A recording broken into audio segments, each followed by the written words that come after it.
It's a great. My heart has got the joy. Giving me a heart, like a spirit in my head. God is giving me a heart. Kasi bagong simula na naman, ano na naman kayo mangyayari sa akin sa 2026. So dapat hindi tayo mag-alala. Okay? Hindi tayo mag-aalala kung ano mangyayari sa 2026 dahil nasa kay Jesus tayo. Sabi ni Jesus, wag nangangarap ka, di ba yung isip mo lumilipad? Wala. So ang pangarap, walang limitasyon.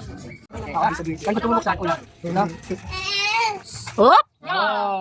Ano naman? Hop! Hop! Hop! Wala na. Hop! Hop! Oh! Ikaw ba? Gusto mo magandang? Sabi ko pinakalo dyan siya. Okay, right? Saan gusto mo na?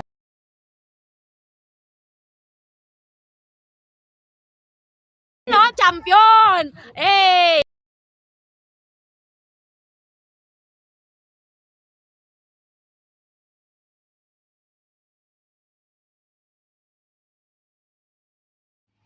Blessed Happy New Year, dear everyone.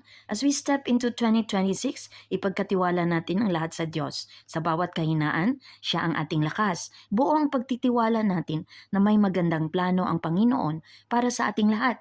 Kaya lumakad tayo sa bagong taon na may pananampalataya at pag-asa. Kawikaan 22:6, ang salita ng Diyos.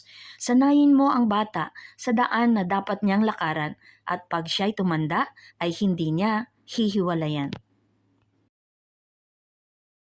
Thank you so much for watching. Please like and subscribe.